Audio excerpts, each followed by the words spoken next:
Hello, my name is Mildred Towns. I'm the host and life coach of Let's Be Real About It. It's a talk show, and this show is where we can be true and we can be real about life issues. We can speak about the traumatic and devastating things that have occurred in our lives or that may be occurring right now at this present time.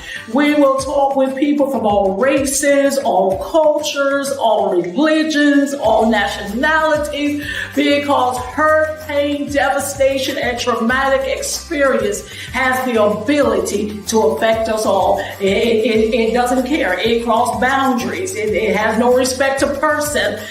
So nobody is exempt from it. So it's time that we face the truth. It's time that we be real about the truth. It's time that we face life and stop passing the buck, as it say, or the buck, as it say. It's time to stop pointing the finger. It's time to be real. It's time to be real about what's happening in your life. It's time to be real about the issues in your life, because I know you, like me, want to be delivered and want to be set free and healed. And this is your opportunity. So let's be real about life. Let's be real about what's happening in your life. Let's be real about the life situations. God bless.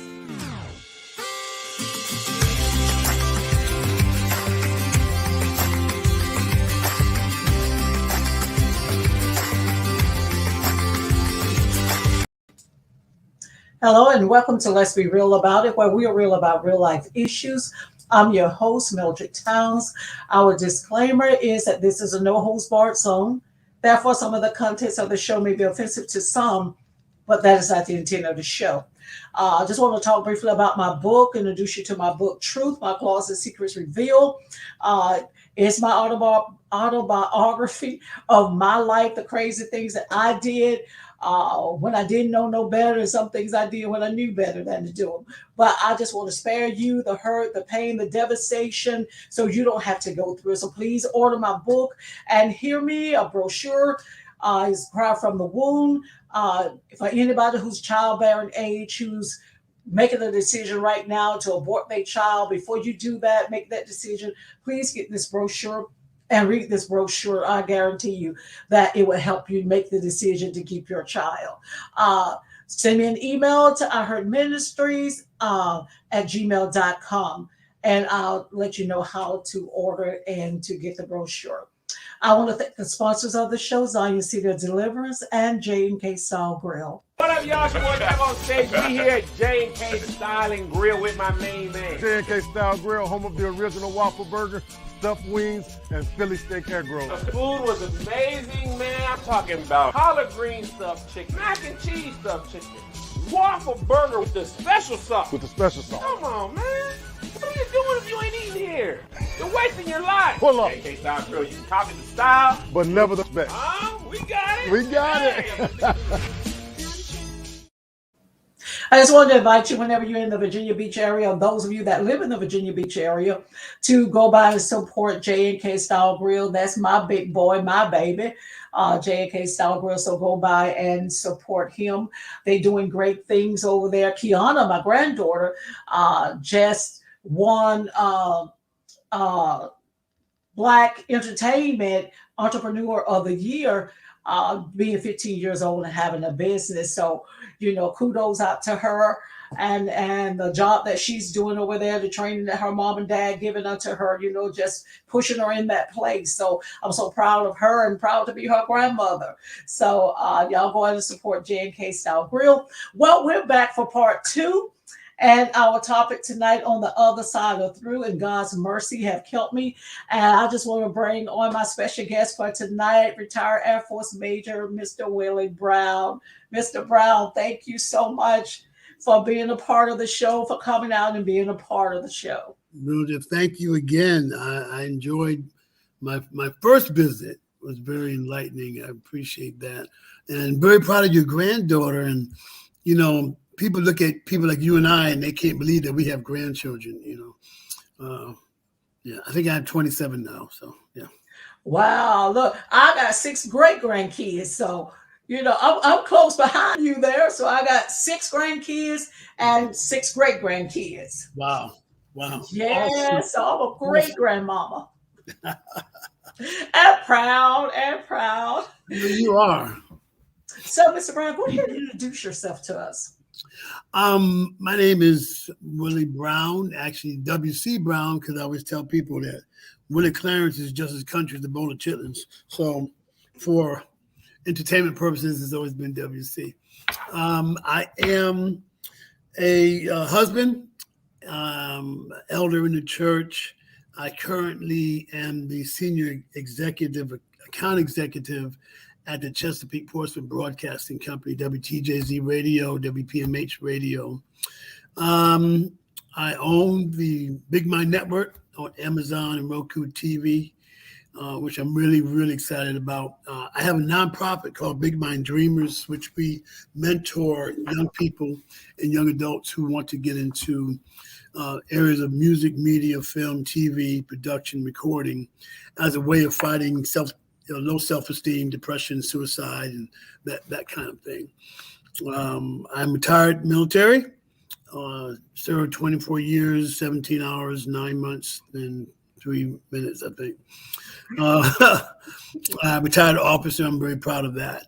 And I was blessed to have a law degree and 2 masters. So, and I'm just about people. With all that on the walls, I tell people, regardless of how much sheepskin you have on your wall, if you don't know how to treat people, and if you can't be a servant, as God instructed us to do, none of that means anything.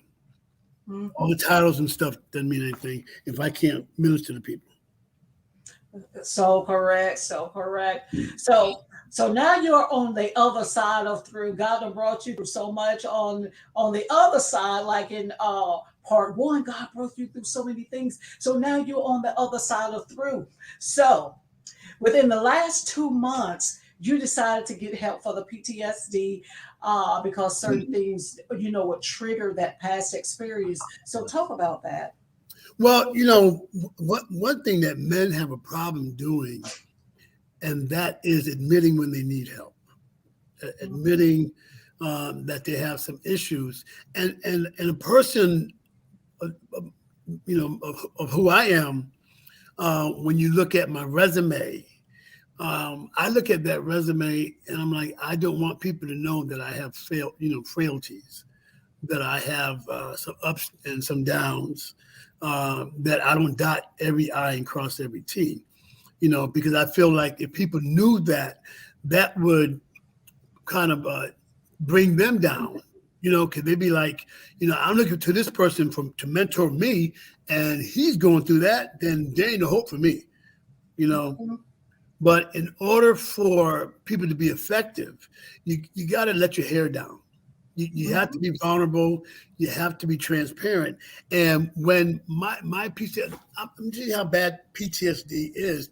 I would joke and tell people that I have a PTSD card and I'm not afraid to use it. And that was always the excuse. That was giving us an excuse to act out of character. That was our excuse for being able to knock somebody out. That was our excuse to cuss somebody out. Hey, I got combat PTSD and you're just going to have to handle it. But no, I saw that little small things were turning into big things. When I was in the military, we would train, they would put you in a situation where you were hostage. And they would have you in a chair and they would ask you questions, and actually you're giving the real answer. Mm-hmm. You're giving a truthful answer, but they still keep going back at you. We had a little shock thing they used to do. Like they would ask me my name. I would tell them my name, but I would still get shot, and it was almost like they didn't, the idea is that you go to the limit to protect your source.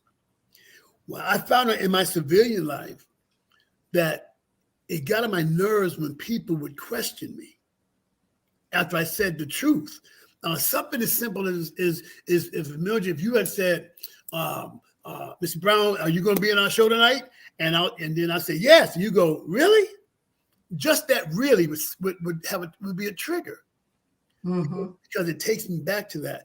But when I begin to see how this was affecting my wife, my children, when I was in the wheelchair, my wife did everything for me. even when I went to the bathroom, she had to wipe my behind like I was a child. Mm-hmm. And I began to think about it. Why am I attacking her when she's done nothing? And she would take, Mildred, this is the thing, she would take it. Wow. So the more she would take it, the more I use it as an excuse to just to get away with my actions. I have some cognitive issues because of the brain injury. And when I saw that certain things I was doing or thought that I was doing was correct, but in essence, it really wasn't. I read an email about doing a photo shoot, and I know the email said, I want you guys to stand in this certain position, and I want you behind this kind of background, and you got to wear this kind of color. I'm reading it, and so everybody else was reading it. My wife read it. Well, she said, honey, that's not what he's saying. I said, yes, it is. I know what I read, you know? And then when I finally put everybody together, do this picture and send it away, the guy says in the back, says, we can't use this because this is not what I asked you to do.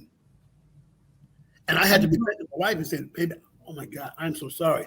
But then, Mildred, it kept happening over and over again. I started, I have multiple sclerosis, and I started dropping things, you know? That pride just was something. And then when my wife bought a bunch of paper plates, it upset me. I said, what do you think? I can't hold a plate? You know, so those kind of things. And so I decided 2 months ago that pride comes before a fall. Uh-huh.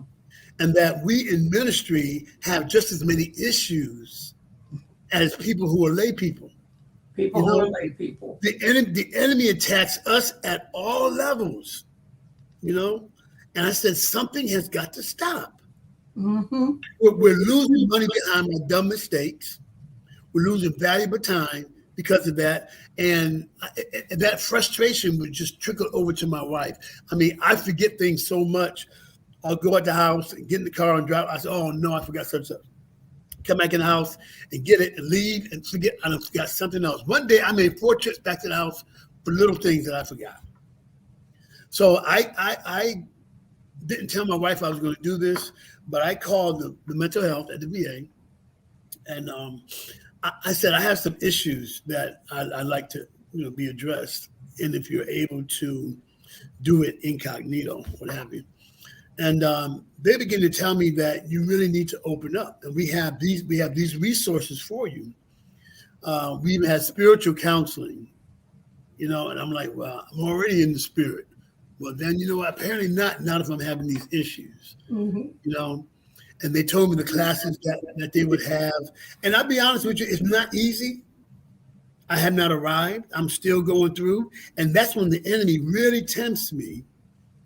While I'm still going through class. Something happened a couple of weeks ago, and my wife said, remember your classes now. I said, I'm not graduated yet. I'm still going through class. I ain't finished, But she is so pleased. Her whole demeanor has changed because her husband dropped his pride and realized that I need help. I need to talk to somebody about these triggers, And not just from a ministerial standpoint. I'm not doing this to make me a better preacher. I'm doing this to make me a better husband, a better human being, a better father, a better grandfather. You know what I'm saying? Forget the pulpit, because as you know yourself, there's so many people in the pulpit ain't living nothing, no way. Ain't living jack. Hypocrites. You know what I'm saying? Like you said, gifts and callings come without repentance. That's exactly what's happened. And I didn't want to be that person that I'm ministering to folk and telling them how to live, and I'm not living that life. I refuse to be a hypocrite. And I was for so long, a long time. So wonder why, in your own opinion, Mr. Brown, in your own opinion, why do you think that ministers want to preach but not live what they preach? Why do you think that? I'm gonna leave it like that. Why do you think that? There's 3 reasons. Okay. And I can say this because I've been a witness to it. Money, prestige, and notoriety. There are so many benefits of being called reverend. So many benefits of being called pastor or minister. That sets you apart. And a lot of folks think that if they've, built up a nice following, and people begin to see their downfalls, and their mistakes, that they're just done. There's no coming back from that. And we have many preachers out there now, well-known preachers that have been coming out in public, cheating on their wives, embezzling money, molesting, all that kind of stuff. And I'm just saying, God is really, he's not pleased. He's not pleased at all. But they think they can get away with it for so long. And they do what they do based on talent. There are a lot of talented preachers out here that can preach you under the pews. They rehearse. And how do I know? Because I got to the point where I was rehearsing in the mirror. I knew when I was going to put my hand on my face. I knew when I was going to kick my leg up on a certain sentence. There's no anointing in that. It's entertainment. That's all it is. And money and prestige has become such a part of the religious community and the priesthood that it's really hard to tell who's real. It's a shame that you have to go to a church, hear somebody preaching, and in your mind thinking, are they for real or not?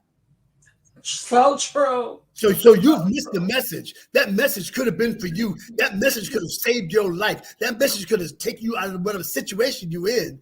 But your mind is like, okay, I want to do their practice what they preach. So true. So the real preachers, the real true anointed preachers suffer needlessly because of that. They'll get through to some folk, but there's some folk they just won't get through. Yeah, they won't do it. In 1984, you was ordained an elder. What led you to Christ? I'm a preacher's kid. Okay. My grandfather was a bishop. My uncle was a bishop. My mother's a pastor. Whenever we had a cookout, everybody in the place was preachers. I grew up with that. I grew up in the church. I knew the calling on my life. And as with any preacher's kids, we go astray. Okay? We go astray and think that because we're restricted from doing certain things. Okay? Back in my day, they were saying, you can't listen to the devil music. It was always the devil music. Or when I was coming up, the girls didn't wear pants. They didn't wear makeup. We weren't allowed to go to Halloween parties. We weren't allowed to go to dances or parties. I remember in middle school, I think it was maybe middle school, I thought about by 8th grade, and I snuck out the house to a party. And at the party, they were playing the Gap Band. That's why I love the Gap Band to this day. They were singing the song, "Oops, Upside Your Head, Go Oops, Upside Your Head." And I found myself, moving, and next thing you know, I'm on the middle of the dance floor just jamming. I had my eyes closed, and when I opened my eyes, I was the only one in the middle floor. Everybody else was on the wall looking at me laughing, saying, that's the saved boy out there dancing. Wow. And then that caused some rebellion with us as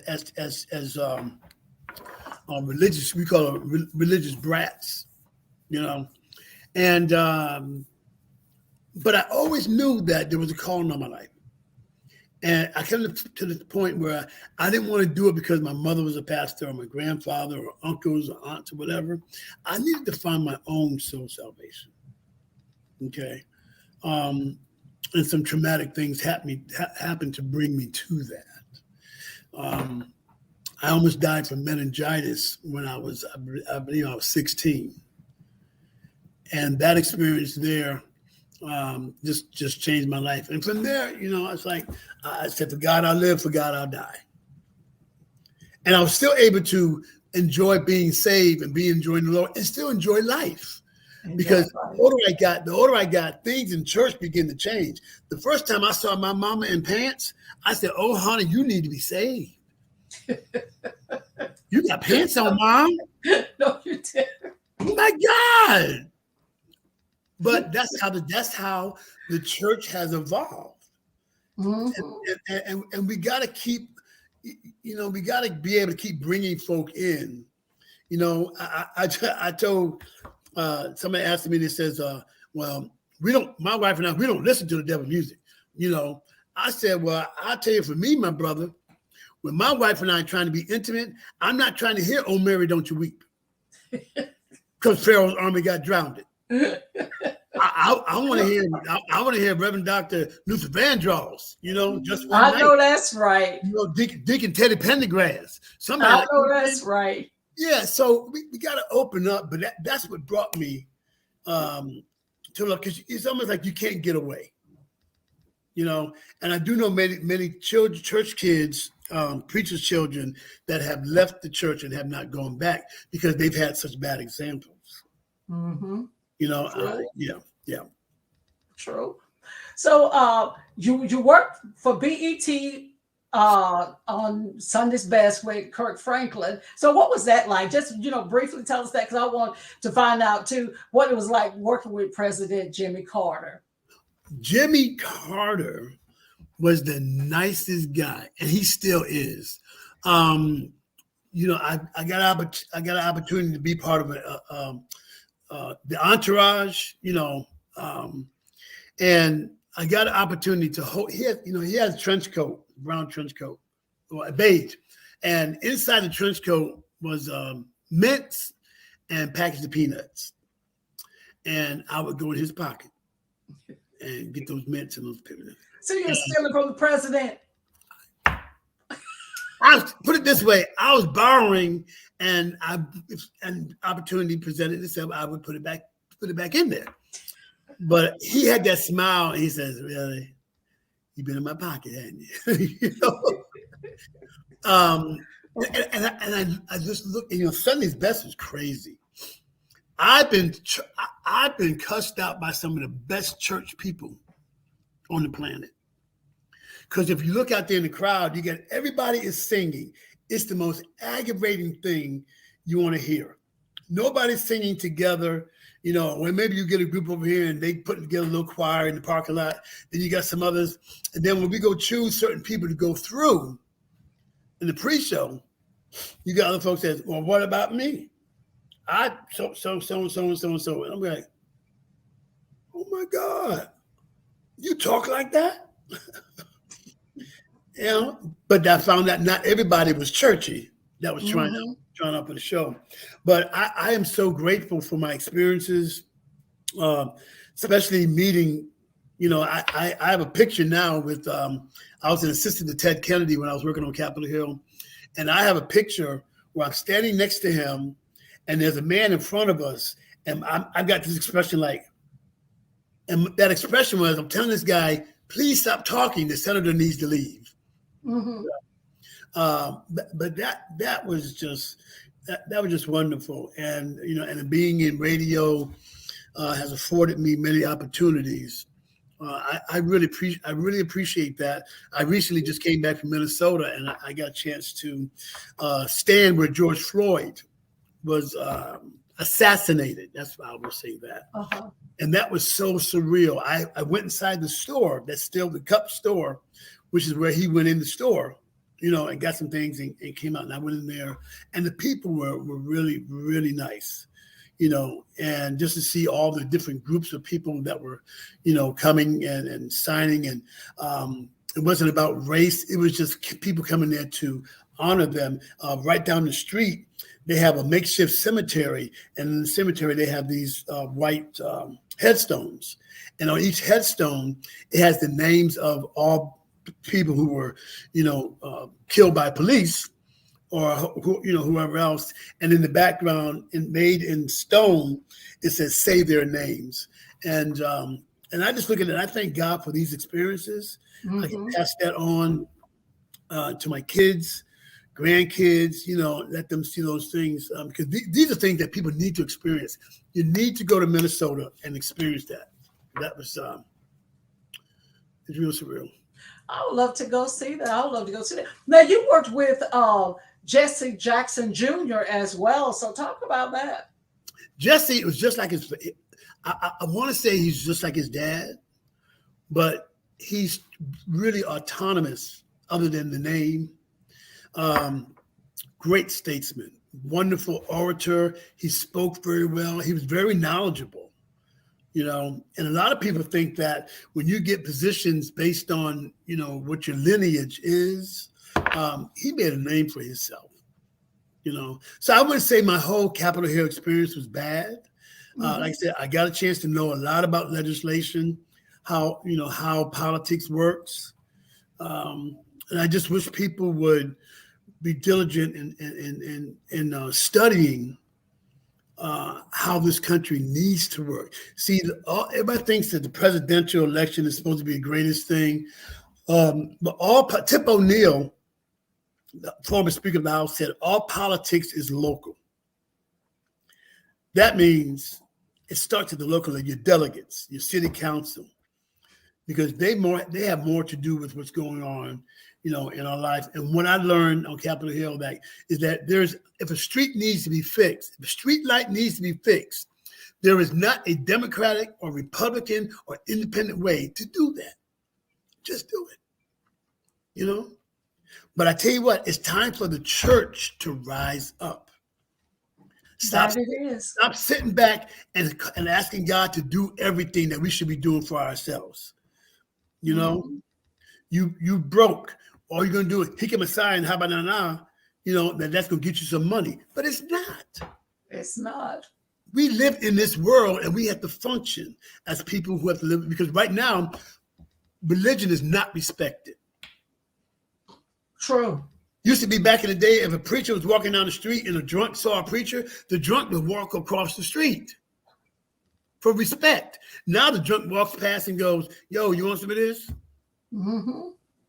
I totally agree. I was talking to someone about that just last week, about how the preachers, are not respected, church not respected anymore. That's why people can so easily go in there and kill people, rob the church, so easily. Because the church it's not respected anymore. Right. And Mr. Brown, you know what? Ever since I know you always been the same. You cracked me up. You have always been the same, and you're such a blessing to so many people. Giving away food, and you got tons of food right now that you need to give away. So you want to talk about that real quick? If somebody maybe out there listening who needs some food. Like I said, Mildred, the connections. Like I said, you're on my list of people that have helped shape who I am now. Okay. I try. I don't want people. My son says, "Dad, stop letting people rent space in your head because of your past." Mm-hmm. So when they remind you of your past, remind them of their future. And because of radio, I've been able to do a lot of different things, and it just keeps going. It keeps going. A guy called me yesterday and said, "Hey, Will, listen, I need you to come down the food line." I get there and they get 200 boxes of donated boxes of food. Earlier today, a good friend of ours, Nadine Owens of OBK Network, we were talking and she had me introduce myself to one of her friends, ladies at the Operation Blessing. And the lady just said, "Oh, you with Nadine?" She said, "Come back here at 2:00. It's connections. Mm-hmm. I got a garage full of food right now and I'm trying to get rid of them. We gave out turkeys yesterday. We're going to be doing it again tomorrow. And I just don't want to do things when there's a season. I want to do this 24/7, 365, 366 leap year, continue to be a blessing because people have to eat every day. Every day. Not just Christmas, not just Thanksgiving, but they have to eat every day. We do it. And I'm working on a major project next year. We were going to do something called Stop the Violence campaign and do a concert. But I thought about it, and God said, violence has been here since Cain and Abel. So we're not going to stop violence. So we're doing a major thing next year called the Big Mind Entertainment Love Fest.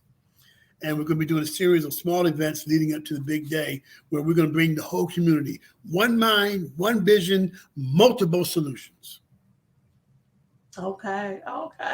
So tell people how they can get in contact with you if they need the food, or just in general get in contact with you. Well, you can email me at bigmindentertainment@gmail.com, or you can go to our website, bigmindentertainmentllc.com. And listen, go to Amazon, Fire Stick, or Roku TV. Type in Big Mind Entertainment, and you can see the shows that are on network. If you're interested, just email me. My wife is actually the president of Big Mind Network, and let us put a show on you like this fabulous, let's be real about it show on the Amazon and Roku network. So do like Mildred's doing, and we would sure love to have you. Yes. Ms. Brown, thank you so much for coming on the show. You really have been a blessing, and I just love you. And again, I'm just going to say thank you. So I want everybody to go to YouTube, I can't get it out of my mouth. Subscribe to my channel. I Heard Ministries, 4.22 Guest Towns. If you've been watching the show, if the show been a blessing to you, email me at iheartministries@gmail.com. And until next week, let the peace of God reign, rule, and abide in your hearts. I'm Mildred Towns. Thank you for watching. What up, y'all? It's your boy back on stage. We here at J&K Style and Grill with my main man. J&K Style Grill, home of the original waffle burger, stuffed wings, and Philly steak egg rolls. The food was amazing, man. I'm talking about collard green stuffed chicken, mac and cheese stuffed chicken, waffle burger with the special sauce. Come on, man. What are you doing if you ain't eating here? You're wasting your life. Pull up. J&K Style Grill, you can copy the style, but never the best. we got it. We got it.